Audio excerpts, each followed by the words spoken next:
UFC Fight Night, Kattar versus Allen is this weekend. I'm going to be breaking down every single fight on this card, starting from the early prelim. I guess if there even is an early prelim at this point, there's like only 11 or like 9 fights on this card because everybody decided to leave it in the last second. But going from the prelims to the main card, we have some pretty good fights on this card in general. I wouldn't say pretty good, but I think we have one pretty good fight and then a couple competitive close fights. But should be a solid card. I think it is in the UFC Apex, but it's been roughed up a little bit by pullouts in this card in general.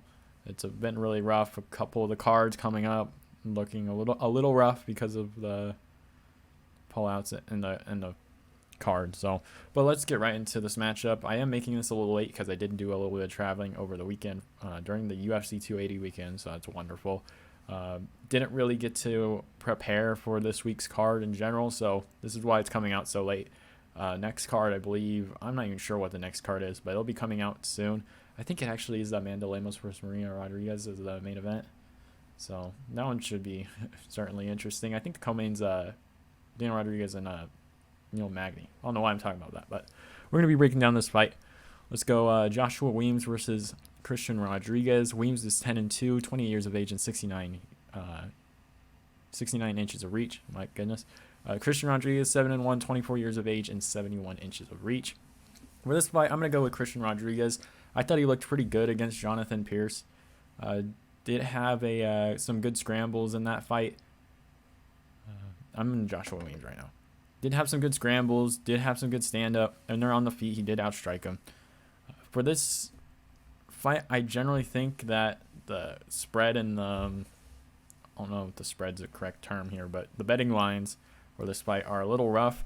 I don't know if I would give Christian Rodriguez a minus 300, minus 350. I mean, I get it, but plus 250 for Joshua Weems I think is a little much.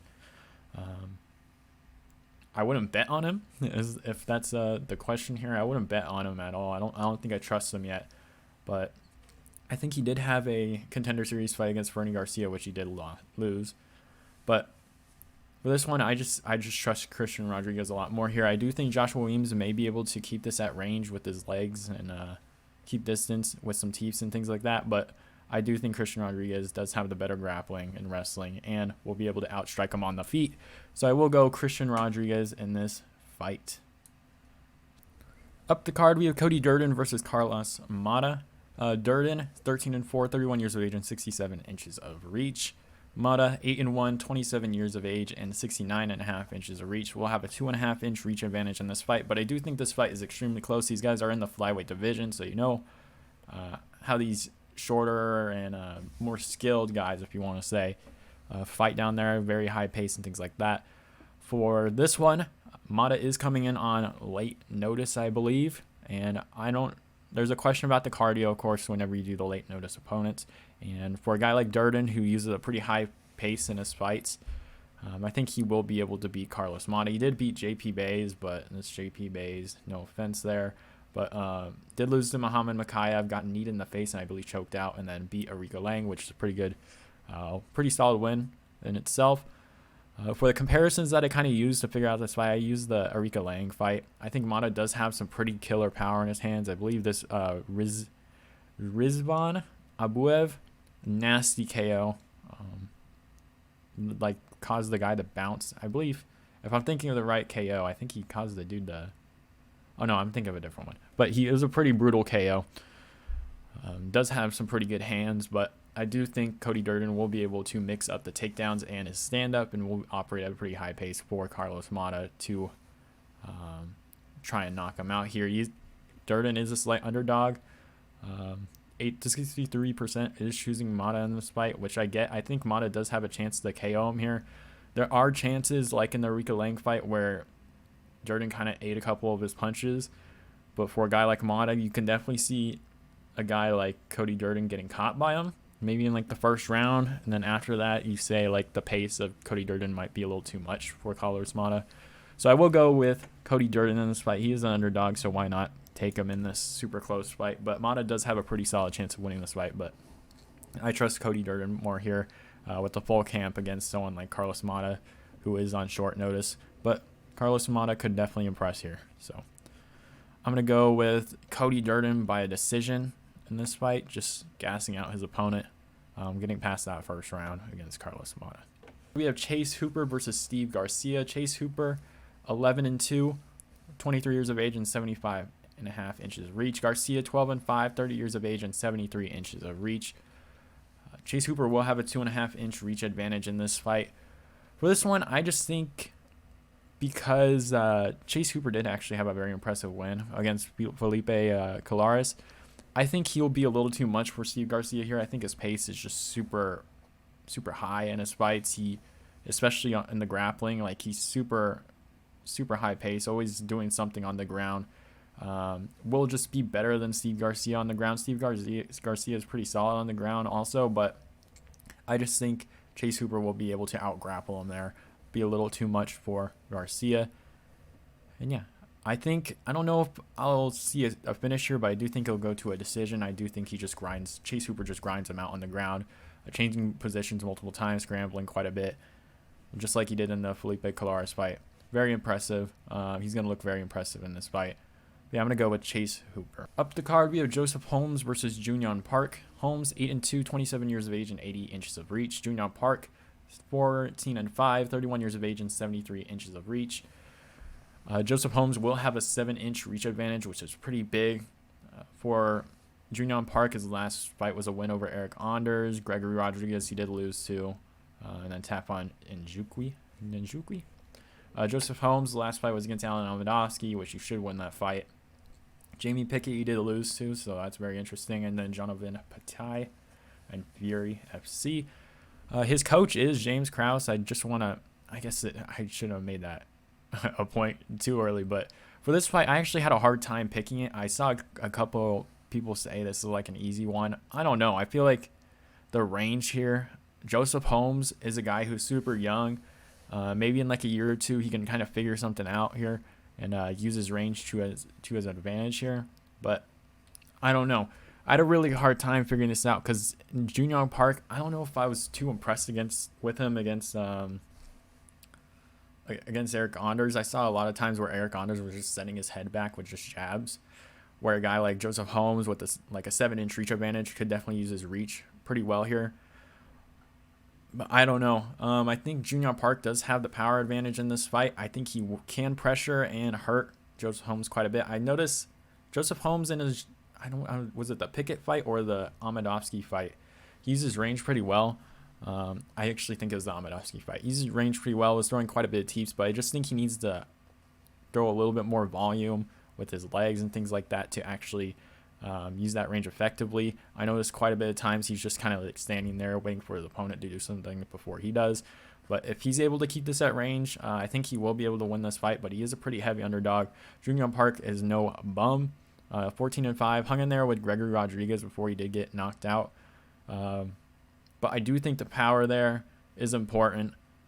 Yeah, I don't know. This is just a tough fight for me to choose because of the reach. But I am going to go with Jun-Yong Park, but I'm not super bullish on it. Like, I think he'll definitely win this. I'm definitely edging it to him just skill-wise. I think he just is a higher skill level. Maybe able to take him down. I don't know. But I'm going to go Jun-Yong Park here. Will he KO Joseph Holmes? I don't think so. What are the heights at for these guys? 5'10" and 6'4". Like, Joseph Holmes will be the way bigger dude here.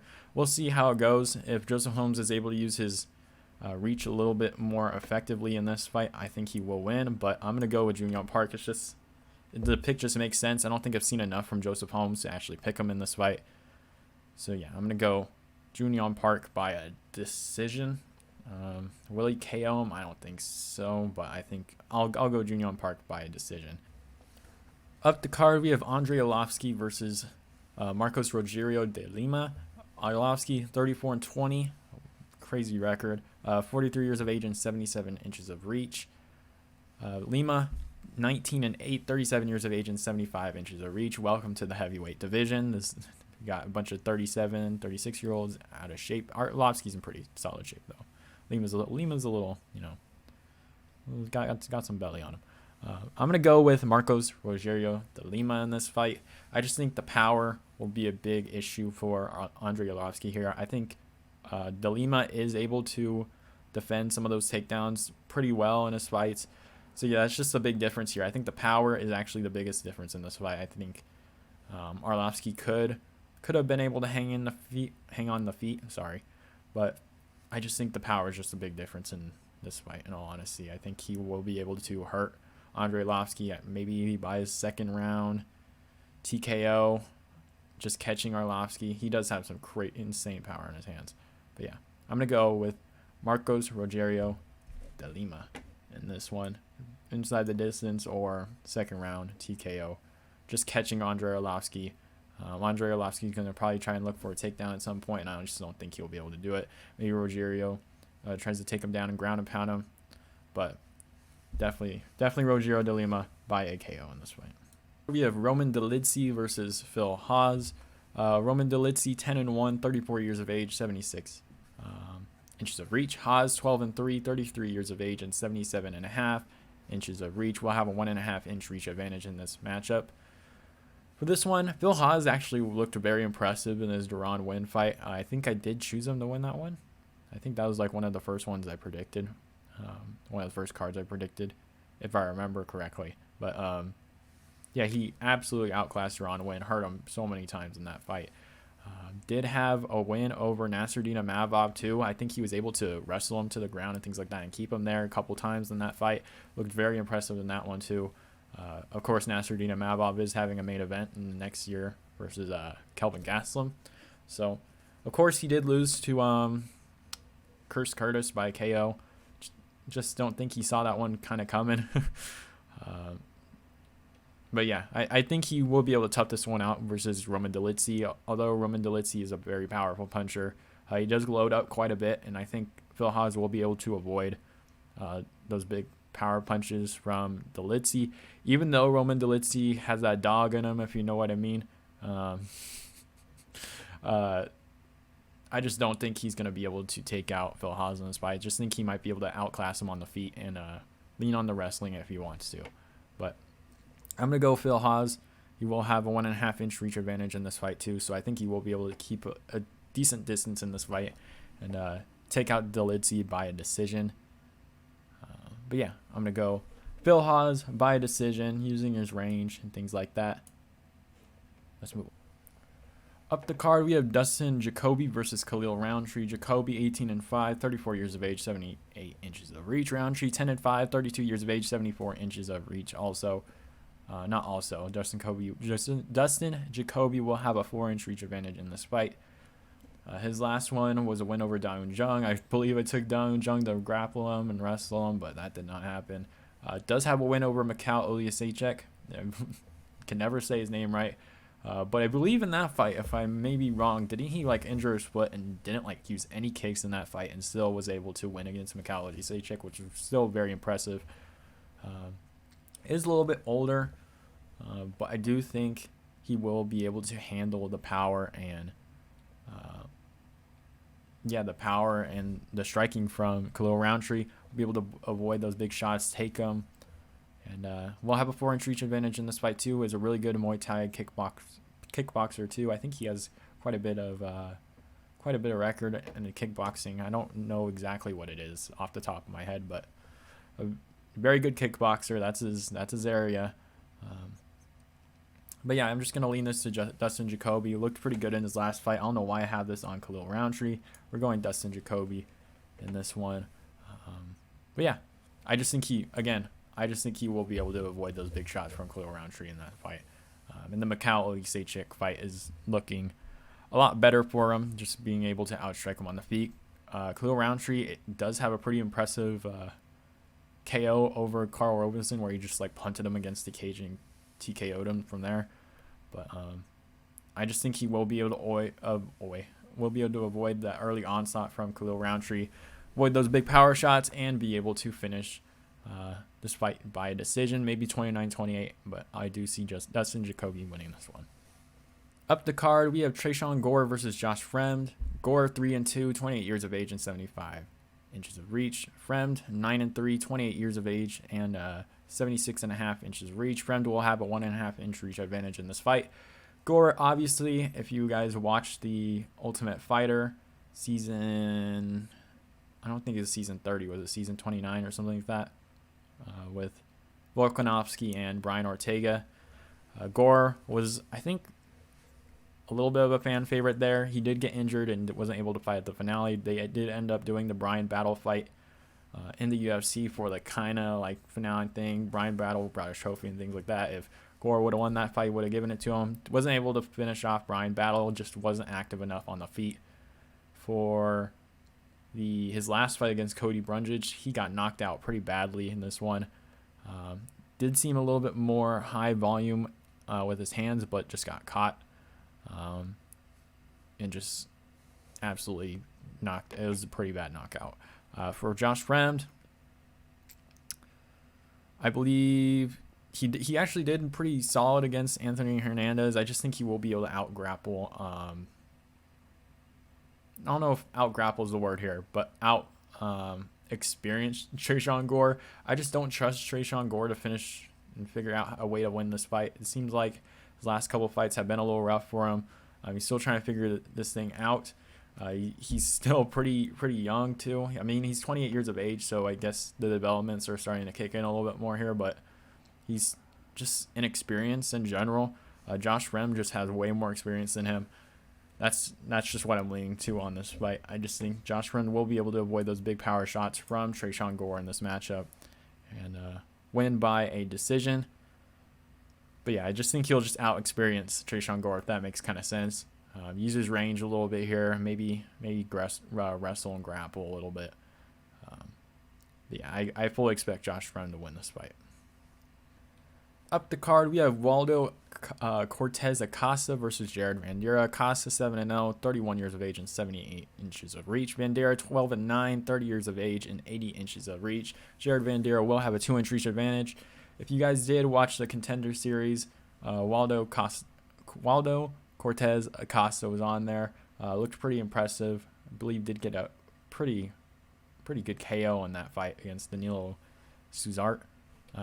Jared Vanderaa on a 4-fight losing skid. Lost against Chase Sherman, Alexei Oleinik, Andrei Arlovski, and Alexander Romanov. I just think, again, just another case of I just don't trust Jared Vanderaa to pull this one off. I just don't think his fight IQ is up there in general. And Waldo Cortez-Acosta, very impressive in his last fight, and I think he will be able to KO Jared Vanderaa in this fight pretty early on. I'll say probably a first-round KO. Jared Vanderaa just goes out there and just starts throwing, and I just think he gets caught. Again, I just don't trust him fight IQ-wise in a fight. So that's why I'm going with Waldo Cortez-Acosta in this one. Up the card, we have Tim Means versus Max Griffin. Means 32-13, 38 years of age and 75 inches of reach. Griffin 18-9, 36 years of age and 76 inches of reach. Max Griffin will have a 1-inch reach advantage in this matchup. I am going to go Griffin here just because I think he does have the better boxing. Won't be too worried about the takedowns from Tim Means. I just think he'll do more damage here. Tim Means is getting a little bit older. As you can see, he's almost 39 years of age. And again, Max Griffin is also almost 37 years of age. But 39 in welterweight division is a little rough for me to pick Tim Means. He's a pretty solid fighter, but did get finished off in his last fight against Kevin Holland. Did get Darce choked. Nicholas Dalby did win, which is all right, and then won over Mike Perry. But Max Griffin did lose to Neil Magny. Did look pretty... I think he knocked down Neil Magny in that fight. Did look pretty solid in that one, and then beat Carlos Condit and Kenan Song. So I am going to go Max Griffin in this fight. I just think he'll be able to outbox Tim Means and not worry about anything on the ground there. So I'm going to go Max Griffin by a decision in this one. And now, after all those picks, we are finally now at the main event. Calvin Kattar versus Arnold Allen. I don't want to say this is a title eliminator. It says Calvin Kattar's number 6 and Arnold Allen's number 7. I don't even know what the hell is going to go on at the featherweight division at this point. Emmett and Yair both believe they deserve a title shot, so the only way they can figure that out is if they fight each other, and they probably don't realize that either. So I hope in general that they do get skipped over, because I don't think Emmett won his last fight, and I think Yair needs a little bit more of an impressive win to move on for a title shot. But for this matchup, Calvin Kattar versus Arnold Allen, super fun matchup. Could go either way in my opinion. Look at these odds. They're pretty even, relatively even actually. It says Arnold Allen is the underdog here, but I just checked. Arnold Allen is now a -120 favorite. And Calvin Kattar does have some even odds, plus 100, plus 105. But for this matchup, super exciting. We have Arnold Allen finally getting a 5-round main event. We'll see how he does in that one. But Calvin Kattar fighting Josh Emmett, I did believe he won that fight. Didn't get hurt too badly in that fight, even with Josh Emmett's power, which is pretty impressive. Giga Chikadze absolutely, I don't want to say destroyed him, but absolutely outclassed him on the feet, which is very impressive. Lost to Max Holloway, which we all know took a lot of damage in that fight. And then beat Dan Ige. Arnold Allen, his last fight was a win against Dan Hooker. Kind of just destroyed him, I can say that one. Sadiq Youssef did pretty well against Sadiq Youssef too. Sadiq Youssef's a pretty good fighter also. But again, Arnold Allen, 18-1. 28 years of age and a 70-inch reach. Oh my goodness. Calvin Kattar, 23-6, -125 favorite. I don't know why I just mentioned that. 34 years of age and a 72-inch reach. We'll have a 2-inch reach advantage on the feet here. Now, for this one, again, I believe these last few fights were was Jeremy Steven a 5-round? I'm not sure, but Calvin Kattar has had quite a bit of 5-round fights.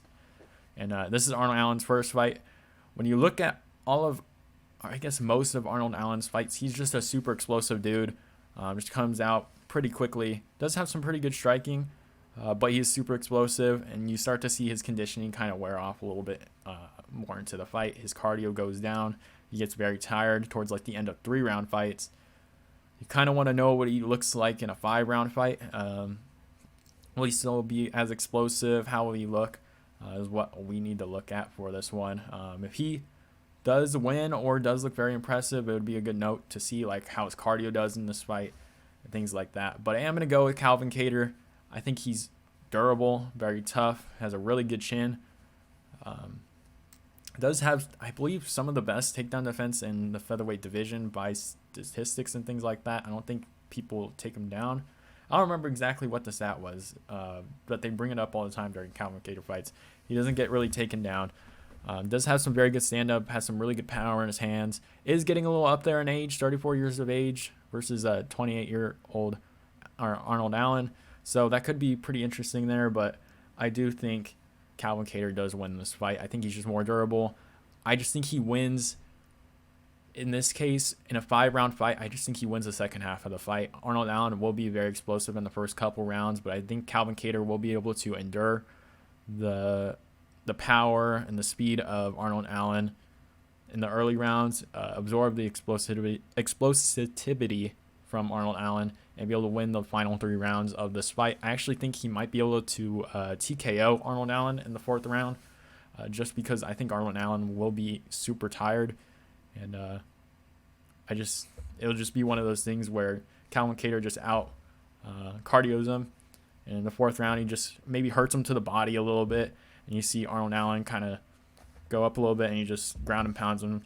He won't go out, but I just think it'll be more of like a ref stops it, because Arnold Allen just can't get to 5 rounds. But you could get to 5 rounds, hang on for a decision. But in this case, I think Calvin Kattar wins by either 48-47. I believe that's how the hopefully I'm not wrong. 48-47 win over Arnold Allen, or like a TKO in the 4th round, because I just think Arnold Allen will just put a lot into those 3 rounds, trying to put in the takedowns, try and fight at a high pace, but Calvin Kattar will be able to out